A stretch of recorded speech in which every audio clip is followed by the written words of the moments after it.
Damos comienzo a un nuevo programa, Servidores de Dios. Quien te habla es Manuel Cornejo. Estaré compartiendo la palabra de Dios y lo haré de una manera expositiva, versículo a versículo. Y en esta ocasión será en la segunda carta a los Corintios, capítulo 5 y versículo 2, donde dice: Y por esto también gemimos, deseando ser revestidos de aquella nuestra habitación celestial. Comienza diciendo este versículo: y por esto también gemimos. Nótese que este versículo está confirmando lo que antecede, ya que la conjunción casual de relación pudiera ser un elemento vinculante con lo que expresa en el versículo anterior, pero la presencia del adverbio de modo establece un nuevo elemento que se añade al anterior. De manera que Pablo está expresando un intenso deseo desde su casa terrenal, tienda de campaña a la que se ha referido anteriormente. La mirada del apóstol, como siempre, hace y deja de centrarse en la temporalidad para proyectarse en la eternidad. Las estrecheces que se producen en la experiencia humana en la tierra llevan a anhelar las cosas celestiales que se esperan. Sigue diciendo este versículo: deseando ser revestidos de aquella nuestra habitación celestial. La expresión del apóstol pone aquí de manifiesto un profundo deseo, es decir, un anhelo personal. Conoce la casa que Dios tiene para cada creyente en el cielo y desea ser revestido, de otro modo, entrar en ella. El gemir es la expresión del anhelo por la casa celestial. Pero note que es interesante que el apóstol anhela ponerse esa casa, como si se tratase de una prenda con la que queda revestido, ya que ante el temor natural de que la casa terrestre se deshaga, anhela por tanto entrar en posición de la celestial. A la luz de la enseñanza sobre el cuerpo de resurrección, nos dice la primera carta a los Corintios, capítulo 15, los versículos 53 y 54, porque es necesario que esto corruptible se vista de incorruptible, y esto mortal se vista de inmortalidad.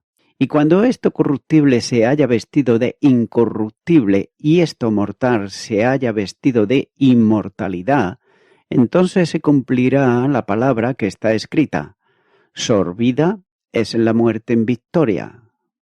Pero note que muy bien pudiera aplicar también al anhelo de recibir ese cuerpo que transformará definitivamente la situación presente.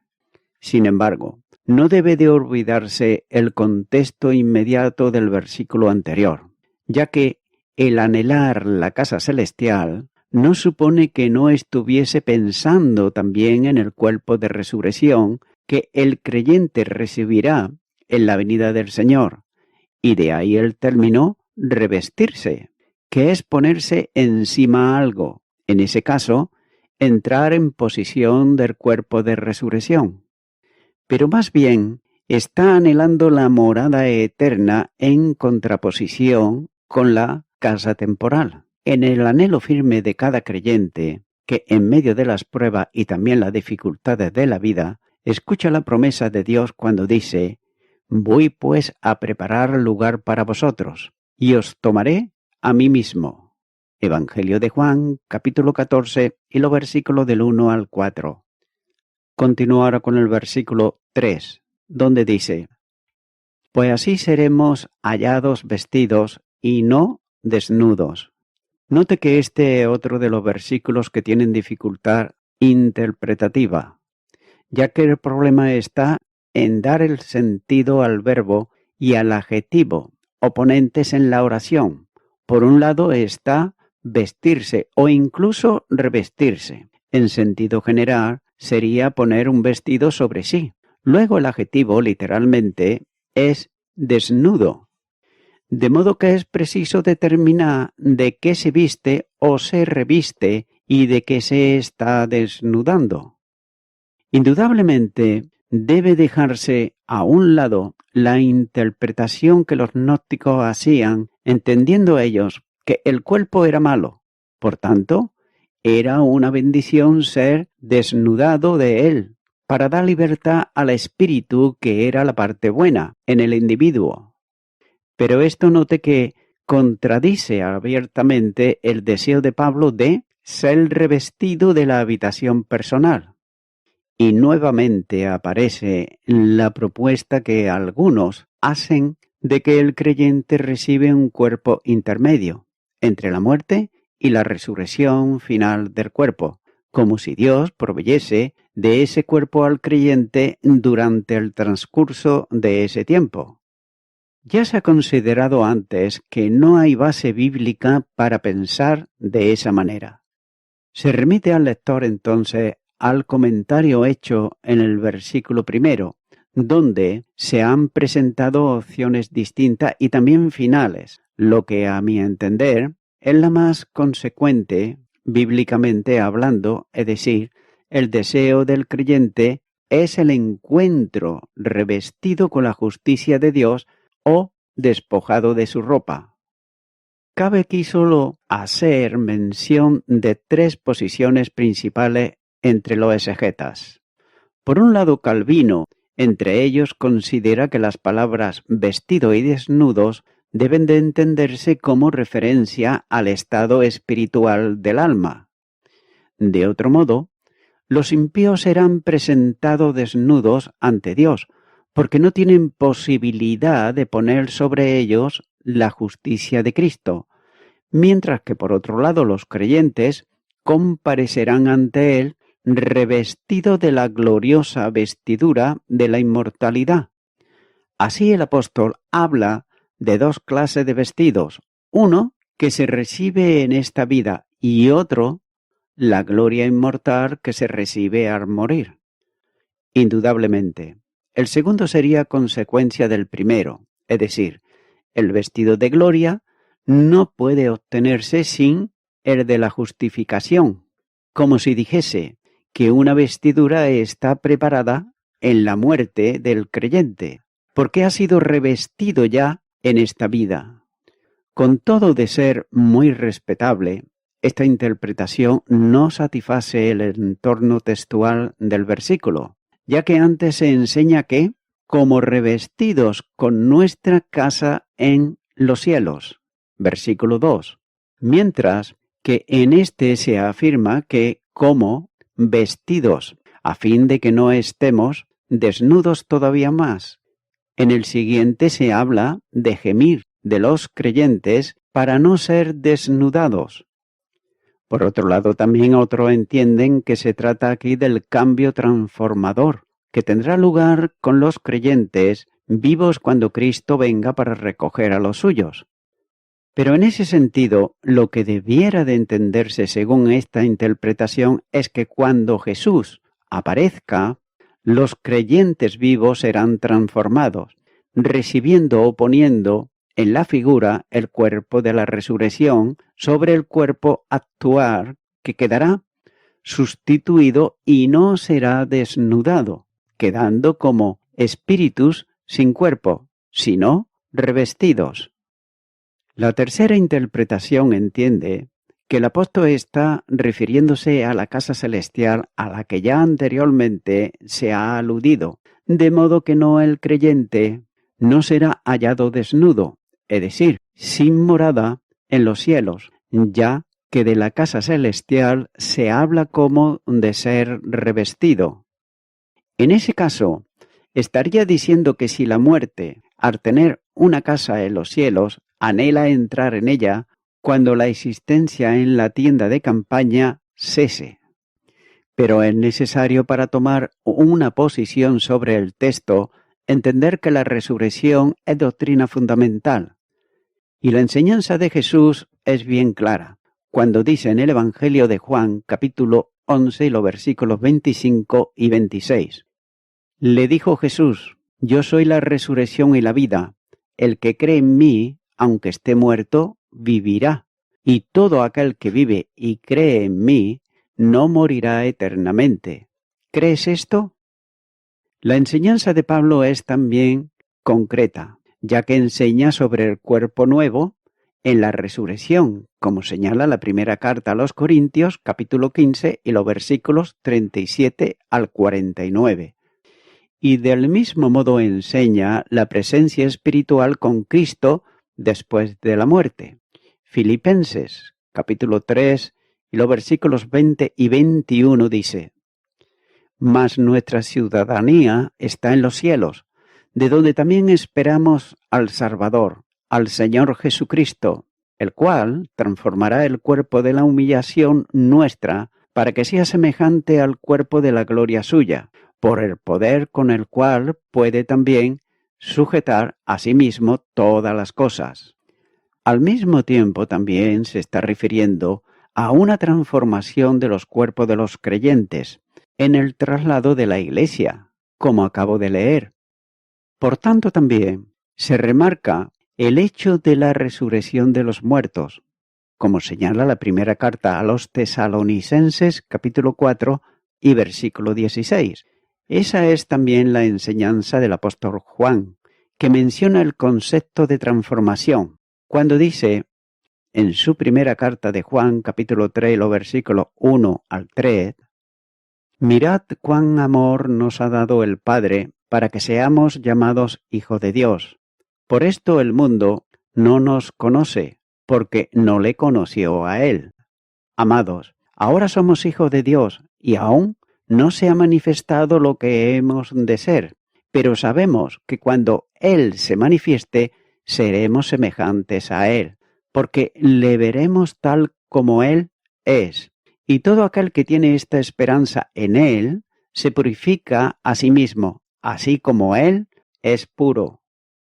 Del mismo modo enseña también sobre las almas sin cuerpo esperando la resurrección.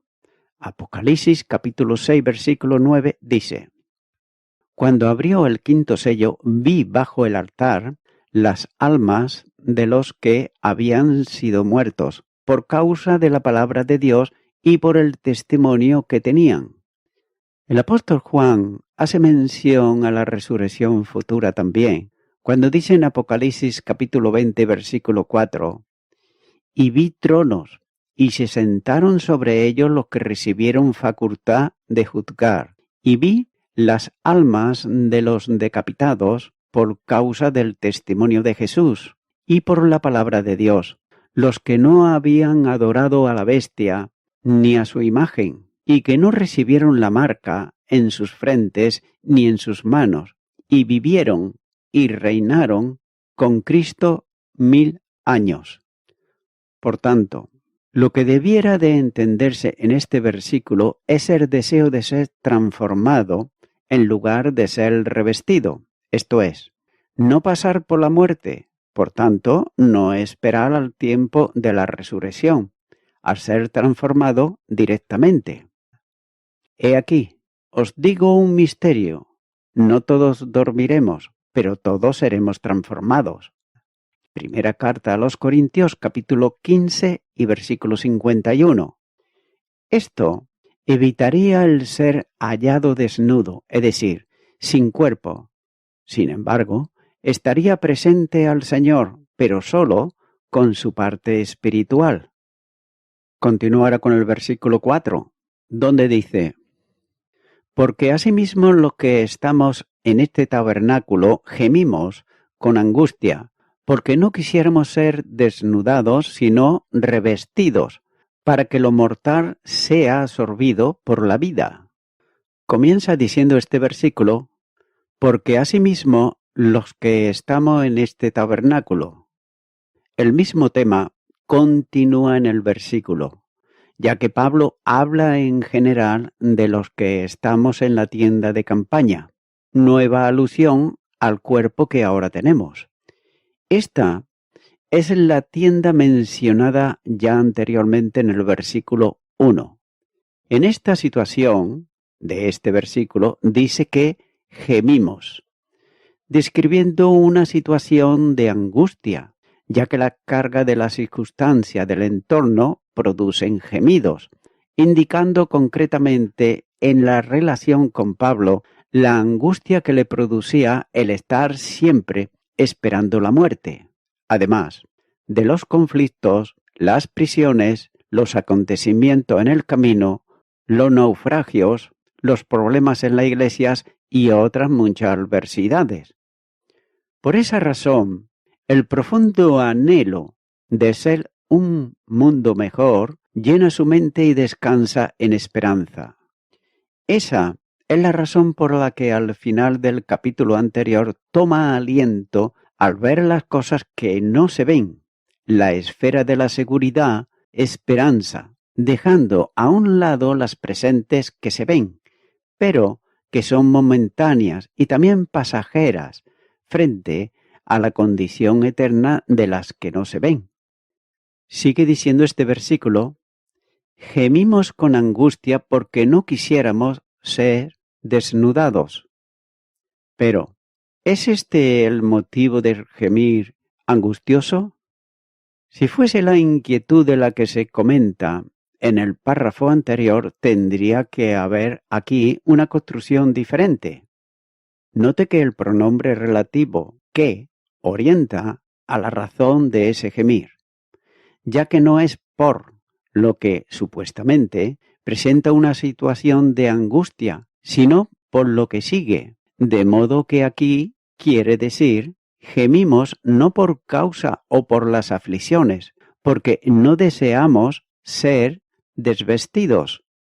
Luego, por tanto, el gemir no es a la muerte, que en cierto modo liberaría de ahí al ser desvestidos, sino todo lo contrario, no desea ser desvestido en el sentido del morir liberador, sino que el anhelo es el de ser revestidos, ya que partir del cuerpo no para librarse de las angustias de la vida, sino para recibir el vestido incorruptible que recibiremos después de ella, en la resurrección.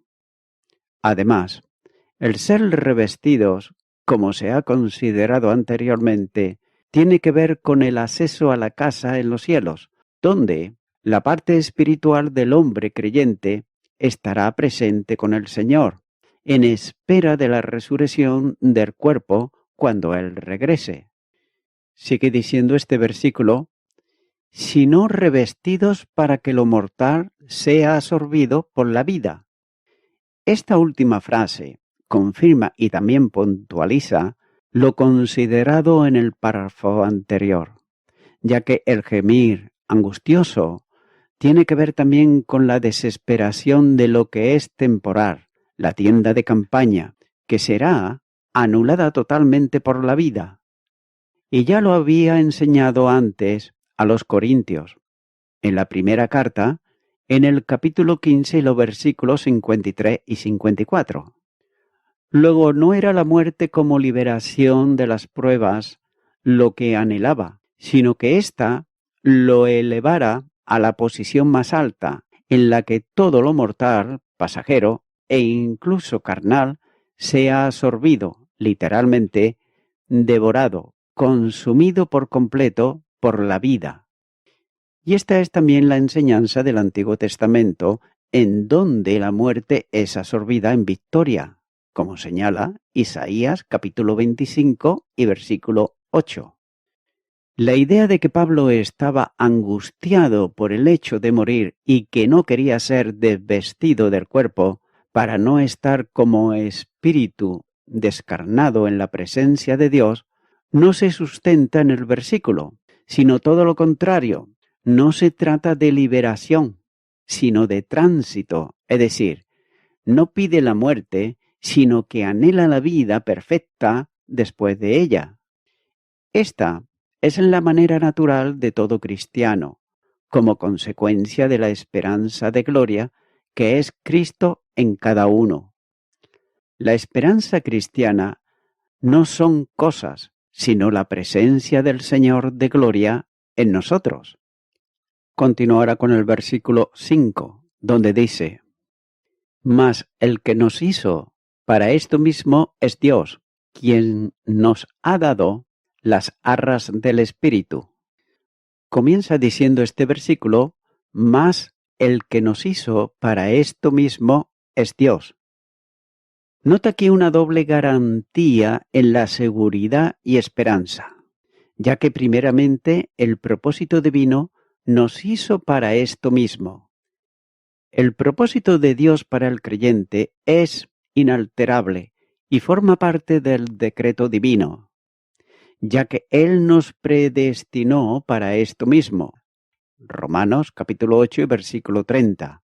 Por tanto, no quedará sin cumplimiento, asegurándonos el don de la vida indefectible, esto es, que no puede faltar o dejar de ser, así que lo mortal será absorbido por la vida.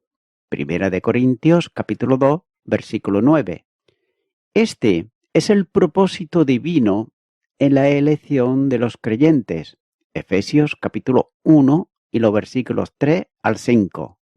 No es que se alcance, de algún modo, como esa condición por determinada acción, sino que se trata de una nueva creación de Dios. Y el apóstol es claro cuando afirma el que nos hizo. Sigue diciendo este versículo, quien nos ha dado las arras del Espíritu. La segunda garantía de seguridad se manifiesta en las arras del Espíritu, ya que las arras son la seguridad de la herencia, como nos dice Efesios capítulo 1 y versículo 14. Y a esto mismo ya se hizo referencia anteriormente en el capítulo 1 y versículo 22. Como ya se ha considerado, entonces, lo relativo al significado de las arras, no hay razón para volver sobre él, ya que aquí simplemente es recordar que la idea es la de un anticipo para garantizar una compra, generalmente parte de lo que se recibirá al término de la operación. De modo que cuando Dios da su espíritu al creyente, se obliga a cumplir todas las promesas hechas y darle el total de las bendiciones que comprenden la salvación, entre las que está la casa que prepara para nosotros y la certeza de la resurrección de los muertos. Todo este admirable designio divino, que se remonta en cuanto a origen a la eternidad, culminará en un futuro glorioso en donde se alcance plenamente el cumplimiento con la presencia de todos los que han sido salvos y por tanto escogidos en Cristo para estar para siempre con Jesús y vivir en la admirable dimensión de la compañía divina, manifestada por el trono de Dios y del Cordero, que estará en el lugar preparado para los salvos. Apocalipsis capítulo 22, versículo 3. Mientras tanto, las arras del Espíritu garantizan esta esperanza.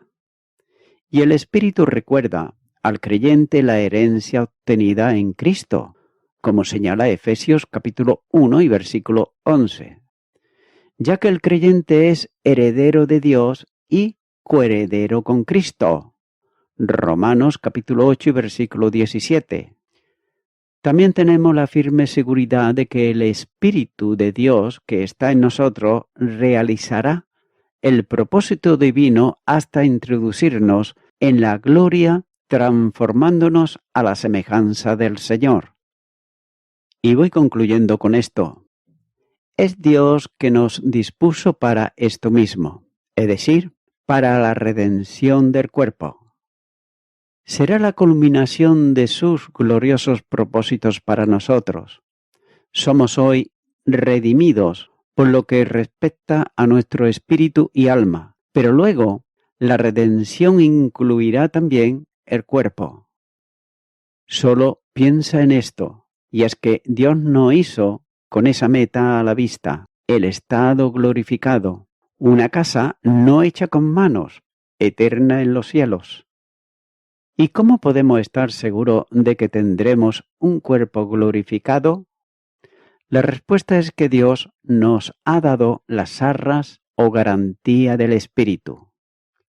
Por tanto, mi amigo, mi amiga oyente, Jesucristo, Él dio su vida en la cruz del Calvario, y lo dio a favor del pecador y la pecadora arrepentido que viene a Él en arrepentimiento, ya que solamente Él puede redimir, porque Él pagó el precio de sangre, dando su vida para rescatarte a ti. Pero debe de ser tú quien le invites ahora a Él, ya que Él resucitó de entre los muertos, a que venga a tu corazón, que venga a tu vida, a que te dé la salvación, la vida eterna, y pueda redimirte de la esclavitud del pecado. Por ello, ora conmigo esta oración que voy a hacer si nunca antes la has hecho, y repite: Señor Jesús, soy una persona pecadora que vengo a ti en arrepentimiento. Creo que tú diste tu vida en la cruz del Calvario a favor de mis pecados. Los pongo delante de ti y te acepto ahora como mi único y suficiente Salvador. En tu nombre, amén.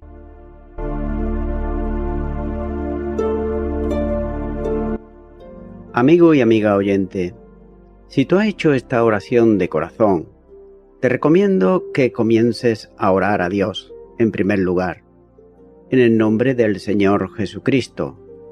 Orar a Dios no es rezar, sino que es hablar con una persona.